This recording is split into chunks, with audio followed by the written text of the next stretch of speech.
नमस्कार दोस्तों, मैं रमन सिंगला तुहाडा सब दा मेरे इस YouTube चैनल ਦੇ ਵਿੱਚ ਸਵਾਗਤ ਕਰਦਾ ਹਾਂ। ਅੱਜ ਮੈਂ ਤੁਹਾਡੇ ਸਾਹਮਣੇ ਨਵੀਂ ਵੀਡੀਓ ਲੈ ਕੇ ਆਇਆ ਹਾਂ ਜਿਸ ਦਾ ਆਪਣਾ ਟੌਪਿਕ ਹੈ ਸੈਂਟਰਲ ਕਾਉਂਸਲ ਆਫ ਮਿਨਿਸਟਰ, ਮੰਤਰੀ ਪ੍ਰੀਸ਼ਦ ਔਰ ਕੈਬਨਿਟ ਮਿਨਿਸਟਰ। ਇਸ ਵੀਡੀਓ ਤੋਂ ਪਹਿਲਾਂ ਮੈਂ 4 ਵੀਡੀਓਜ਼ ਆਪਣੇ YouTube ਚੈਨਲ ਦੇ ਉੱਪਰ ਅਪਲੋਡ ਕਰ ਚੁੱਕਿਆ ਹਾਂ। ਲੋਕ ਸਭਾ, ਰਾਜ ਸਭਾ, ਪ੍ਰੈਜ਼ੀਡੈਂਟ ਐਂਡ ਪ੍ਰੈਜ਼ੀਡੈਂਟਸ ਪਾਵਰ, ਰਾਸ਼ਟਰਪਤੀ ਦੀਆਂ ਸ਼ਕਤੀਆਂ। ਤੁਸੀਂ ਮੇਰੀਆਂ ਉਹਨਾਂ ਵੀਡੀਓਜ਼ ਨੂੰ डिस्क्रिप्शन बॉक्स ਦੇ ਵਿੱਚ ਜਾ ਕੇ ਉੱਥੇ ਲਿੰਕ ਮਿਲੇਗਾ, ਤੁਹਾਨੂੰ ਉਸ ਦੇ ਉੱਪਰ ਕਲਿੱਕ ਕਰਕੇ ਦੇਖ ਸਕਦੇ ਹੋ। ਇਹਨਾਂ ਚਾਰੋਂ ਵੀਡੀਓਜ਼ ਨਾਲ ਰਿਲੇਟਡ ਅੱਜ ਇੱਕ MCQ ਟੈਸਟ ਹੈ ਜੋ 5 ਵਜੇ ਸ਼ਾਮ ਨੂੰ 5 ਵਜੇ ਲਾਈਵ ਹੋਏਗਾ। ਉਸ ਦੇ ਵਿੱਚ ਤੁਸੀਂ ਪਾਰਟਿਸਿਪੇਟ ਕਰ ਸਕਦੇ ਹੋ ਤੇ ਉਸ ਦਾ ਆਨਸਰ ਤੁਸੀਂ ਦੇ ਸਕਦੇ ਹੋ। ਤਾਂ ਦੋਸਤੋ, ਇਹ ਵੀਡੀਓ ਸ਼ੁਰੂ ਕਰਦੇ ਹਾਂ। ਕੈਬਨਿਟ ਮਿਨਿਸਟਰ, ਮੰਤਰੀ ਪ੍ਰੀਸ਼ਦ ਜਾਂ ਮੰਤਰੀ ਮੰਡਲ ਕੀ ਹੁੰਦਾ ਹੈ? ਆਪਣੇ ਦੇਸ਼ ਦਾ ਸੰਵਿਧਾਨ, ਭਾਰਤ ਦਾ ਸੰਵਿਧਾਨ ਬਹੁਤ ਵੱਡਾ ਹੈ ਤੇ ਰਿਟਨ ਰੂਪ ਦੇ ਵਿੱਚ ਹੈ।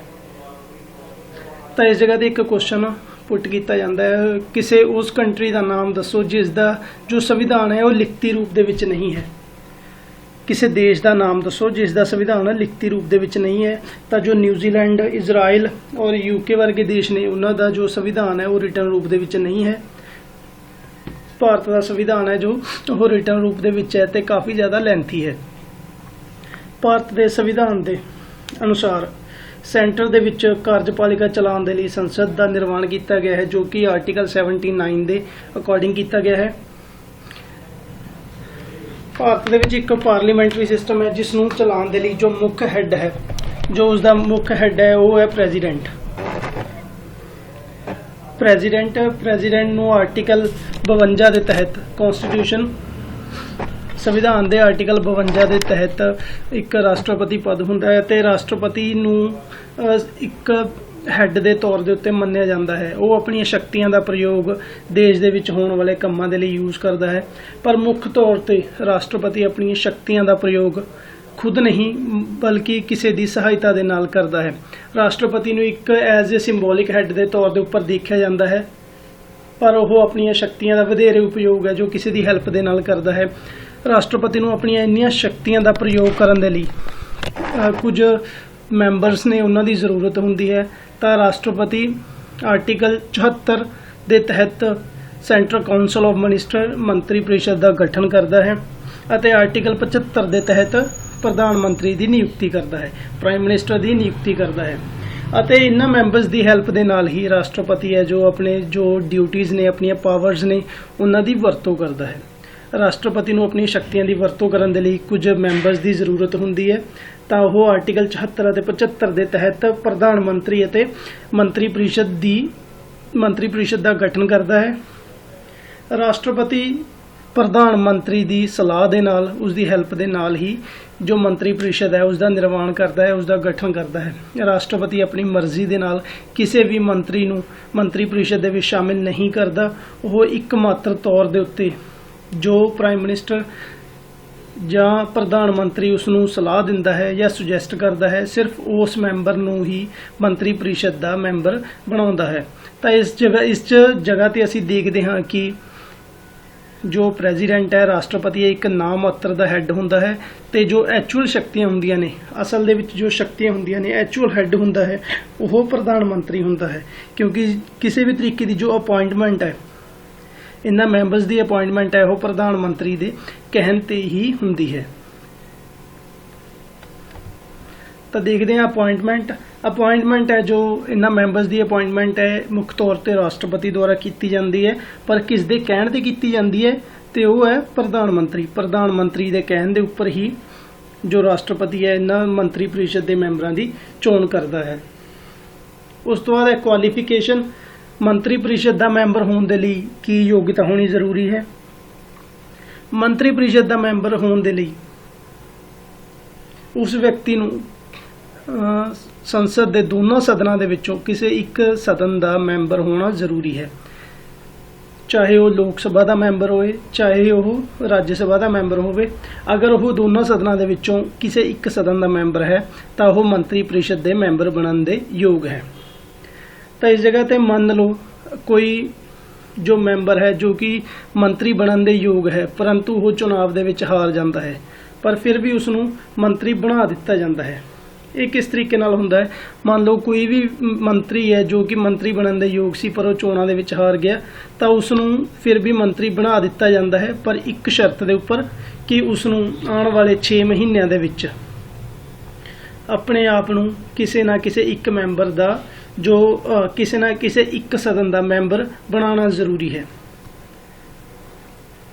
ਤਾਂ ਕੋਈ ਵਿਅਕਤੀ ਜੋ ਚੁਣਾਵ ਹਾਰ ਗਿਆ ਪਰ ਫਿਰ ਵੀ ਉਸ ਨੂੰ ਕੋਈ ਨਾ ਕੋਈ ਮੰਤਰੀ ਪਦ ਦਿੱਤਾ ਜਾਂਦਾ ਹੈ, ਪਰ ਇੱਕ ਸ਼ਰਤ ਦੇ ਉੱਪਰ ਕਿ ਉਹ ਆਉਣ ਵਾਲੇ 6 ਮਹੀਨਿਆਂ ਦੇ ਵਿੱਚ ਕਿਸੇ ਨਾ ਕਿਸੇ ਇੱਕ ਸਦਨ ਦਾ ਮੈਂਬਰ ਬਣ ਕੇ ਜ਼ਰੂਰ ਦਿਖਾਵੇਗਾ।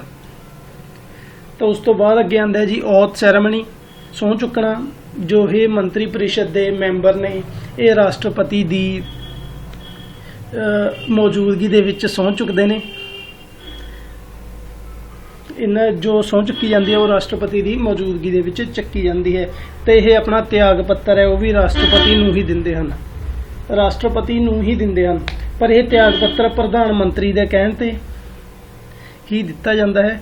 ਪ੍ਰਧਾਨ ਮੰਤਰੀ ਦੇ ਕਹਿਣ ਤੇ ਰਾਸ਼ਟਰਪਤੀ ਇਹਨਾਂ ਦੇ ਵਿੱਚੋਂ ਕਿਸੇ ਵੀ ਮੰਤਰੀ ਦਾ ਜੋ ਮੰਤਰਾਲੇ ਹੈ ਉਸ ਨੂੰ ਚੇਂਜ ਕਰਵਾ ਸਕਦਾ ਹੈ, ਉਸ ਨੂੰ ਪਦ ਤੋਂ ਹਟਾ ਸਕਦਾ ਹੈ, ਠੀਕ ਹੈ। ਜਾਂ ਕੋਈ ਮੰਤਰੀ ਸਹੀ ਤਰੀਕੇ ਨਾਲ ਕੰਮ ਨਹੀਂ ਕਰ ਰਿਹਾ ਤਾਂ ਰਾਸ਼ਟਰਪਤੀ ਉਹਨਾਂ ਨੂੰ ਪ੍ਰਧਾਨ ਮੰਤਰੀ ਦੇ ਕਹਿਣ ਤੇ ਉਹਨਾਂ ਦੇ ਅਹੁਦੇ ਤੋਂ ਹਟਾ ਵੀ ਸਕਦਾ ਹੈ। ਪੂਰੇ ਦਾ ਪੂਰਾ ਜੋ ਮੰਤਰੀ ਮੰਡਲ ਹੁੰਦਾ ਹੈ, ਪੂਰੇ ਦਾ ਪੂਰਾ ਜੋ ਮੰਤਰੀ ਪਰਿਸ਼ਦ ਹੁੰਦਾ ਹੈ ਉਹ ਸਾਰਾ ਸਮੂਹਿਕ ਰੂਪ ਦੇ ਵਿੱਚ ਲੋਕ ਸਭਾ ਦੇ ਪ੍ਰਤੀ ਉੱਤਰਦਾਇਕ ਹੁੰਦਾ ਹੈ। ਉਹਨਾਂ ਦੀ ਮੁੱਖ ਜ਼ਿੰਮੇਵਾਰੀ ਲੋਕ ਸਭਾ ਦੇ ਪ੍ਰਤੀ ਹੁੰਦੀ ਹੈ। ਅਗਰ ਵਿਅਕਤੀਗਤ ਤੌਰ ਤੇ ਗੱਲ ਕਰੀਏ, ਇਕੱਲੇ ਮੰਤਰੀ ਦੀ ਗੱਲ ਕਰੀਏ, ਤਾਂ ਜੋ ਇਕੱਲਾ ਮੰਤਰੀ ਹੈ ਉਹ ਮੁੱਖ ਤੌਰ ਦੇ ਉੱਤੇ ਰਾਸ਼ਟਰਪਤੀ ਪ੍ਰਤੀ ਉੱਤਰਦਾਇਕ ਹੁੰਦਾ ਹੈ। ਅੱਗੇ ਦੇਖਦੇ ਹਾਂ ਤਾਂ ਜੋ ਕਾਉਂਸਲ ਆਫ ਮਿਨਿਸਟਰ ਹੁੰਦਾ ਹੈ, ਮੰਤਰੀ ਪਰਿਸ਼ਦ ਹੁੰਦਾ ਹੈ, ਉਸ ਦੇ ਵਿੱਚ ਕਿੰਨੇ ਤਰੀਕੇ ਦੇ ਮੰਤਰੀ ਹੁੰਦੇ ਨੇ? ਕਾਉਂਸਲ ਆਫ ਮਿਨਿਸਟਰ ਮੰਤਰੀ ਪਰਿਸ਼ਦ ਦੇ ਵਿੱਚ 3 ਤਰੀਕੇ ਦੇ ਮੰਤਰੀ ਹੁੰਦੇ ਨੇ, ਕੈਬਨਿਟ ਮਿਨਿਸਟਰ, ਸਟੇਟ ਮਿਨਿਸਟਰ ਤੇ ਸਟੇਟ ਮਿਨਿਸਟਰ ਜਾਂ ਡਿਪਟੀ ਮਿਨਿਸਟਰਸ ਕਹਿ ਸਕਦੇ ਹਾਂ। ਸਭ ਤੋਂ ਪਹਿਲਾਂ ਕੈਬਨਿਟ ਮਿਨਿਸਟਰ। ਕੈਬਨਿਟ ਮਿਨਿਸਟਰ ਕੀ ਹੁੰਦੇ ਨੇ? ਉਹ ਮੰਤਰੀ ਜਿਨ੍ਹਾਂ ਨੂੰ ਵਿਸ਼ੇਸ਼ ਮੰਤਰਾਲੇ ਦਿੱਤੇ ਜਾਂਦੇ ਨੇ, ਵਿਸ਼ੇਸ਼ ਕੰਮਾਂ ਦੇ ਨਾਲ ਸੰਬੰਧਿਤ ਮੰਤਰਾਲੇ ਨੇ ਜੋ ਜਿਨ੍ਹਾਂ ਮੰਤਰੀਜ਼ ਨੂੰ ਦਿੱਤੇ ਜਾਂਦੇ ਨੇ ਉਹਨਾਂ ਨੂੰ ਕਿਹਾ ਜਾਂਦਾ ਹੈ ਕੈਬਨਿਟ ਮਿਨਿਸਟਰਸ। ਤੇ ਉਸ ਤੋਂ ਬਾਅਦ ਆਉਂਦੇ ਨੇ ਸਟੇਟ ਮਿਨਿਸਟਰ। ਸਟੇਟ ਮਿਨਿਸਟਰ ਨੂੰ ਅੱਗੇ ਡਿਵਾਈਡ ਕੀਤਾ ਗਿਆ 2 ਮਿਨਿਸਟਰਸ ਦੇ ਵਿੱਚ। ਇੱਕ ਹੁੰਦੇ ਨੇ ਕੈਬਨਿਟ ਮੰਤਰੀ ਦੇ ਸਹਾਇਕ ਹੁੰਦੇ ਨੇ ਜਿਹੜੇ, ਤੇ ਦੂਸਰੇ ਹੁੰਦੇ ਨੇ ਇੰਡੀਪੈਂਡੈਂਟ ਚਾਰਜ, ਤੇ ਥਰਡ ਹੁੰਦੇ ਨੇ ਆਪਣੇ ਡਿਪਟੀ ਮਿਨਿਸਟਰ ਜਾਂ ਉਪ ਮੰਤਰੀ। ਤਾਂ ਇਹਨਾਂ ਤਿੰਨੋਂ ਮੰਤਰੀਜ਼ ਨੂੰ ਸਾਰਿਆਂ ਨੂੰ ਕੰਬਾਈਨ ਕਰਕੇ ਜੋ ਬਣਦਾ ਹੈ ਉਸ ਨੂੰ ਕਹਿੰਦੇ ਨੇ ਮੰਤਰੀ ਪਰਿਸ਼ਦ। ਤੇ ਜੋ ਪ੍ਰੈਜ਼ੈਂਟ ਟਾਈਮ ਹੈ ਆਪਣਾ ਹੁਣ ਦੇ ਸਮੇਂ ਦੇ ਵਿੱਚ ਮੰਤਰੀ ਪਰਿਸ਼ਦ ਦੇ ਵਿੱਚ ਟੋਟਲ ਜੋ ਕੈਬਨਿਟ ਮਿਨਿਸਟਰ ਨੇ ਉਹ ਨੇ 25, ਇੰਡੀਪੈਂਡੈਂਟ ਚਾਰजेस ਵਾਲੇ ਜੋ ਮਿਨਿਸਟਰ ਨੇ ਉਹ ਨੇ 9, ਔਰ ਜੋ ਡਿਪਟੀ ਮਿਨਿਸਟਰਸ ਨੇ ਉਹਨਾਂ ਦੀ ਗਿਣਤੀ ਹੈ 24। ਤਾਂ ਟੋਟਲ ਮਿਨਿਸਟਰਸ ਨੇ ਇਸ ਟਾਈਮ ਦੇ ਵਿੱਚ 58। ਜੋ ਮੰਤਰੀ ਪਰਿਸ਼ਦ ਦੇ ਵਿੱਚ ਮੰਤਰੀਆਂ ਦੀ ਗਿਣਤੀ ਹੈ ਉਹ ਹੈ 58। ਮੰਤਰੀ ਪਰਿਸ਼ਦ ਦੇ ਵਿੱਚ ਮੰਤਰੀਆਂ ਦੀ ਜੋ ਗਿਣਤੀ ਹੈ ਉਹ ਨਿਰਧਾਰਿਤ ਨਹੀਂ ਕੀਤੀ ਗਈ, ਪਰ ਸੰਵਿਧਾਨ ਦੇ ਅਮੈਂਡਮੈਂਟ 91 ਅਮੈਂਡਮੈਂਟ ਦੇ ਅਨੁਸਾਰ 2003 ਦੇ ਅਨੁਸਾਰ ਜੋ ਮੰਤਰੀ ਪਰਿਸ਼ਦ ਦੇ ਮੈਂਬਰਾਂ ਦੀ ਗਿਣਤੀ ਹੈ ਉਹ ਲੋਕ ਸਭਾ ਦੇ ਮੈਂਬਰਾਂ ਦੇ 15% ਤੋਂ ਜ਼ਿਆਦਾ ਨਹੀਂ ਹੋਣੀ ਚਾਹੀਦੀ। ਸੰਵਿਧਾਨ ਦੇ 91 ਅਮੈਂਡਮੈਂਟ 2003 ਦੇ ਅਨੁਸਾਰ ਜੋ ਮੰਤਰੀ ਪਰਿਸ਼ਦ ਦੇ ਮੈਂਬਰਾਂ ਦੀ ਗਿਣਤੀ ਹੈ ਉਹ ਲੋਕ ਸਭਾ ਦੇ ਮੈਂਬਰਾਂ ਦੇ 15% ਤੋਂ ਜ਼ਿਆਦਾ ਨਹੀਂ ਹੋਣੀ ਚਾਹੀਦੀ। ਪ੍ਰੈਜ਼ੈਂਟ ਟਾਈਮ ਦੇ ਉੱਪਰ ਜੋ ਲੋਕ ਸਭਾ ਦੇ ਮੈਂਬਰਾਂ ਦੀ ਗਿਣਤੀ ਹੈ ਉਹ ਹੈ 543।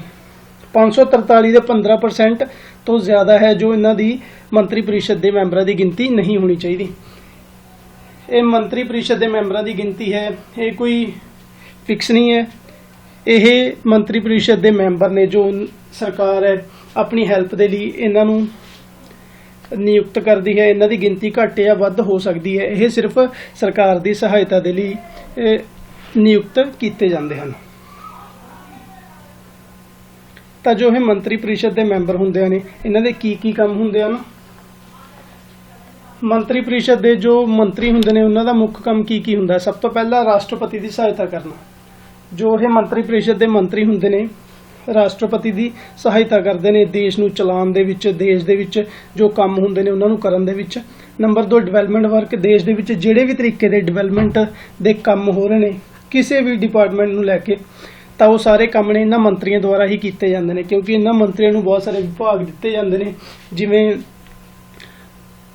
ਵਿੱਤ, ਰੇਲ, ਗ੍ਰਹਿ ਮੰਤਰੀ, ਵਿਦੇਸ਼ ਮੰਤਰੀ, ਰੇਲਵੇ ਮੰਤਰੀ। ਠੀਕ ਹੈ, ਇਹ ਸਾਰੇ ਕੰਮ ਨੇ ਜੋ ਵੱਖ-ਵੱਖ ਮੰਤਰੀਆਂ ਦੇ ਵਿੱਚ ਡਿਵਾਈਡ ਕਰਕੇ ਹੀ ਕੀਤੇ ਜਾਂਦੇ ਹਨ। ਤਾਂ ਇਹ ਸਾਰੇ ਮੰਤਰੀ ਕੀ ਨੇ, ਅਲੱਗ-ਅਲੱਗ ਰੂਪ ਦੇ ਵਿੱਚ ਕੰਮ ਕਰਦੇ ਨੇ ਅਤੇ ਇਹ ਰਾਸ਼ਟਰਪਤੀ ਦੀ ਸਹਾਇਤਾ ਕਰਦੇ ਨੇ ਵਿਕਾਸਾਤਮਕ ਕੰਮ ਨੂੰ ਕਰਨ ਦੇ ਲਈ। ਨੰਬਰ 3 ਤੇ ਆਉਂਦਾ ਬਜਟ ਪੇਸ਼ ਕਰਨਾ। ਬਜਟ ਪੇਸ਼ ਕਰਦੇ ਨੇ, ਹਰ ਇੱਕ ਮੰਤਰੀ ਆਪਣੇ ਮੰਤਰਾਲੇ ਦਾ ਹਰ ਸਾਲ ਬਜਟ ਪੇਸ਼ ਕਰਦਾ ਹੈ। ਲੈਣ ਦੇਣ ਹੈ ਜੋ ਕਿੰਨਾ ਖਰਚਾ ਹੈ ਉਸਦਾ ਆਉਣ ਵਾਲੇ ਸਮੇਂ ਦੇ ਵਿੱਚ ਹੋਏਗਾ, ਆਉਣ ਵਾਲੇ ਜੋ ਵਿੱਤੀ ਵਰਸ਼ ਹੋਏਗਾ ਉਸ ਦੇ ਵਿੱਚ ਜੋ ਖਰਚਾ ਹੋਏਗਾ ਉਹ ਕੀ ਹੈ, ਉਹ ਵੀ ਇਹਨਾਂ ਮੰਤਰੀਆਂ ਦੁਆਰਾ ਹੀ ਪੇਸ਼ ਕੀਤਾ ਜਾਂਦਾ ਹੈ। ਉਸ ਤੋਂ ਬਾਅਦ ਪਾਲਿਸੀ ਨਿਰਮਾਣ ਹੈ, ਨੀਤੀ ਨਿਰਮਾਣ, ਜੋ ਦੇਸ਼ ਦੇ ਵਿੱਚ ਕੰਮ ਹੋਣੇ ਨੇ ਉਸ ਦੇ ਲਈ ਪਹਿਲਾਂ ਤੋਂ ਜੋ ਪਲੈਨਿੰਗ ਕੀਤੀ ਜਾਂਦੀ ਹੈ, ਪਾਲਿਸੀਜ਼ ਬਣਾਈਆਂ ਜਾਂਦੀਆਂ ਨੇ, ਉਹ ਵੀ ਇਹਨਾਂ ਮੰਤਰੀਆਂ ਦੁਆਰਾ ਹੀ ਬਣਾਈਆਂ ਜਾਂਦੀਆਂ ਨੇ। ਤਾਂ ਉਸ ਤੋਂ ਬਾਅਦ ਹੈ ਕੁਝ ਕੈਬਨਿਟ ਮਿਨਿਸਟਰ, ਜੋ ਪ੍ਰੈਜ਼ੈਂਟ ਟਾਈਮ ਦੇ ਵਿੱਚ ਭਾਰਤ ਦੇ ਵਿੱਚ ਕੈਬਨਿਟ ਹੈ ਮੰਤਰੀਆਂ ਦੀ, ਉਸ ਦੇ ਵਿੱਚ ਟੋਟਲ 25 ਮੰਤਰੀ ਨੇ। ਤਾਂ ਉਹਦੇ ਵਿੱਚੋਂ ਕੁਝ ਵਿਸ਼ੇਸ਼ ਮੰਤਰਾਲੇ ਨੇ ਜੋ ਮੁੱਖ ਮੰਤਰਾਲੇ ਨੇ, ਜਿਨ੍ਹਾਂ ਬਾਰੇ ਕੁਐਸਚਨ ਨੇ ਐਗਜ਼ਾਮ ਦੇ ਵਿੱਚ ਪੁੱਛੇ ਜਾਂਦੇ ਨੇ, ਉਹ ਤੁਹਾਡੇ ਲਈ ਨੇ। ਸਭ ਤੋਂ ਪਹਿਲਾਂ ਪ੍ਰਾਈਮ ਮਿਨਿਸਟਰ। ਦੇਸ਼ ਦੇ ਪ੍ਰਾਈਮ ਮਿਨਿਸਟਰ ਕੌਣ ਨੇ? ਤਾਂ ਇਸ ਕੁਐਸਚਨ ਦਾ ਆਨਸਰ ਤਾਂ ਸਭ ਨੂੰ ਪਤਾ ਹੀ ਹੋਏਗਾ। ਦੇਸ਼ ਦੇ ਪ੍ਰਾਈਮ ਮਿਨਿਸਟਰ ਨੇ ਉਹ ਨੇ ਨਰਿੰਦਰ ਮੋਦੀ। ਇਹ ਭਾਰਤ ਦੇ 14ਵੇਂ ਪ੍ਰਧਾਨ ਮੰਤਰੀ ਨੇ ਨਰਿੰਦਰ ਮੋਦੀ। ਉਸ ਤੋਂ ਬਾਅਦ ਡਿਫੈਂਸ ਮਿਨਿਸਟਰ। ਡਿਫੈਂਸ ਮਿਨਿਸਟਰ ਕੌਣ ਨੇ? ਤਾਂ ਡਿਫੈਂਸ ਮਿਨਿਸਟਰ ਨੇ ਰਾਜਨਾਥ ਸਿੰਘ। ਰਾਜਨਾਥ ਸਿੰਘ ਨੂੰ ਡਿਫੈਂਸ ਦਾ ਜੋ ਮੰਤਰਾਲੇ ਹੈ ਉਹ ਦਿੱਤਾ ਗਿਆ ਹੈ। ਉਸ ਤੋਂ ਬਾਅਦ ਆਉਂਦਾ ਹੈ minister of home affair. Home affair ਦੇ ਜੋ ਮਿਨਿਸਟਰ ਨੇ ਉਹਨਾਂ ਦਾ ਕੀ ਨਾਮ ਹੈ? ਤਾਂ ਉਹਨਾਂ ਦਾ ਨਾਮ ਹੈ ਅਮਿਤ ਸ਼ਾਹ। ਉਸ ਤੋਂ ਬਾਅਦ ਹੈ ਮਿਨਿਸਟਰ ਆਫ ਫਾਈਨਾਂਸ। ਫਾਈਨਾਂਸ ਦੇ ਜੋ ਮਿਨਿਸਟਰਸ ਨੇ ਉਹ ਕੌਣ ਨੇ? ਉਹ ਨੇ ਨਿਰਮਲਾ ਸੀਤਾਰਮਨ। ਨਿਰਮਲਾ ਸੀਤਾਰਮਨ ਨੂੰ ਇੱਕ ਹੋਰ ਮੰਤਰਾਲੇ ਹੈ ਕਾਰਪੋਰੇਟ ਅਫੇਅਰ, ਉਹ ਵੀ ਦਿੱਤਾ ਗਿਆ ਹੈ। ਤਾਂ ਇੱਥੇ ਇੱਕ ਮੰਤਰੀ ਨੂੰ ਬਹੁਤ ਸਾਰੇ ਮੰਤਰਾਲੇ ਨੇ ਉਹ ਵੀ ਦਿੱਤੇ ਗਏ ਨੇ। ਇੱਕ ਮੰਤਰੀ ਨੂੰ ਸਿਰਫ ਇੱਕ ਮੰਤਰਾਲੇ ਹੀ ਨਹੀਂ, ਇੱਕ ਤੋਂ ਜ਼ਿਆਦਾ ਮੰਤਰਾਲੇ ਵੀ ਦਿੱਤੇ ਜਾ ਸਕਦੇ ਨੇ। ਤਾਂ ਉਸ ਤੋਂ ਅਗਲਾ ਮੰਤਰੀ ਹੈ ministry of road transport and highways. ਤਾਂ ਇਸ ਦੇ ਮੰਤਰੀ ਨੇ ਨਿਤਿਨ ਗਡਕਰੀ। ਰੋਡ ਅਤੇ ਟਰਾਂਸਪੋਰਟ ਮੰਤਰਾਲੇ ਹੈ ਜੋ ਦਿੱਤਾ ਗਿਆ ਹੈ ਉਹ ਨਿਤਿਨ ਗਡਕਰੀ ਜੀ ਨੂੰ ਦਿੱਤਾ ਗਿਆ ਹੈ। ਉਸ ਤੋਂ ਅੱਗੇ ਮਿਨਿਸਟਰ ਆਫ ਟੈਕਸਟਾਈਲ। ਟੈਕਸਟਾਈਲ ਦੇ ਮਿਨਿਸਟਰ ਕੌਣ ਨੇ? ਤਾਂ ਇਹ ਨੇ ਸਮ੍ਰਿਤੀ ਈਰਾਨੀ। ਟੈਕਸਟਾਈਲ ਦਾ ਜੋ ਮੰਤਰਾਲੇ ਹੈ ਉਹ ਸਮ੍ਰਿਤੀ ਈਰਾਨੀ ਨੂੰ ਦਿੱਤਾ ਗਿਆ ਹੈ। ਉਸ ਤੋਂ ਬਾਅਦ ਹੈ ਟ੍ਰਿਬਲ ਅਫੇਅਰ। ਟ੍ਰਿਬਲ ਅਫੇਅਰ ਦੇ ਜੋ ਮੰਤਰਾਲੇ ਹੈ ਉਹ ਕਿਸ ਨੂੰ ਦਿੱਤਾ ਗਿਆ? ਉਹ ਦਿੱਤਾ ਗਿਆ ਅਰਜੁਨ ਮੁੰਡਾ ਨੂੰ। ਉਸ ਤੋਂ ਅੱਗੇ ਹੈ ministry of petroleum and gas. Petroleum ਅਤੇ ਗੈਸ ਦਾ ਜੋ ਮੰਤਰਾਲੇ ਹੈ ਉਹ ਕਿਸ ਮੰਤਰੀ ਨੂੰ ਦਿੱਤਾ ਗਿਆ ਹੈ? ਤਾਂ ਉਹਨੇ ਧਰਮਿੰਦਰ ਪ੍ਰਧਾਨ। ਧਰਮਿੰਦਰ ਪ੍ਰਧਾਨ ਨੂੰ ਪੈਟਰੋਲੀਅਮ ਅਤੇ ਗੈਸ ਦਾ ਜੋ ਮੰਤਰਾਲੇ ਹੈ ਉਹ ਦਿੱਤਾ ਗਿਆ ਹੈ। ਉਸ ਤੋਂ ਬਾਅਦ ਆ ਜਾਂਦਾ ਰੂਰਲ ਡਿਵੈਲਪਮੈਂਟ ਦੇ ਜੋ ਮੰਤਰੀ ਨੇ ਉਹ ਕੌਣ ਨੇ? ਤਾਂ ਉਹ ਨੇ ਨਰਿੰਦਰ ਸਿੰਘ ਤੋਮਰ। ਨਰਿੰਦਰ ਸਿੰਘ ਤੋਮਰ ਨੂੰ ਰੂਰਲ ਡਿਵੈਲਪਮੈਂਟ ਦਾ ਮੰਤਰਾਲੇ ਹੈ ਦਿੱਤਾ ਗਿਆ ਹੈ। ਉਸ ਤੋਂ ਬਾਅਦ ਹੈ ministry of health and family welfare. ਇਸ ਦੇ ਜੋ ਮੰਤਰੀ ਨੇ ਉਹ ਨੇ ਹਰਸ਼ਵਰਧਨ। ਤਾਂ ਇਸ ਤੋਂ ਬਿਨਾਂ ਕੁਝ ਹੋਰ ਮੰਤਰੀ ਨੇ, ਜਿਵੇਂ ਕੋਲ ਐਂਡ ਮਾਈਨ ਦਾ ਮੰਤਰਾਲੇ ਹੈ ਉਹ ਪ੍ਰਹਲਾਦ ਜੋਸ਼ੀ ਜੀ ਨੂੰ ਦਿੱਤਾ ਗਿਆ ਹੈ। ਕੋਲ ਐਂਡ ਮਾਈਨ ਦਾ ਮੰਤਰਾਲੇ ਪ੍ਰਹਲਾਦ ਜੋਸ਼ੀ ਜੀ ਨੂੰ ਦਿੱਤਾ ਗਿਆ ਹੈ। ਮਿਨੋਰਟੀ ਅਫੇਅਰ ਦਾ ਜੋ ਮੰਤਰਾਲੇ ਹੈ ਮੁਖਤਾਰ ਅੱਬਾਸ ਨੂੰ। ਫੋਰੈਸਟ ਐਂਡ ਇਨਵਾਇਰਨਮੈਂਟ ਦਾ ਮੰਤਰਾਲੇ ਪ੍ਰਕਾਸ਼ ਜਾਵੇਦਕਰ ਨੂੰ।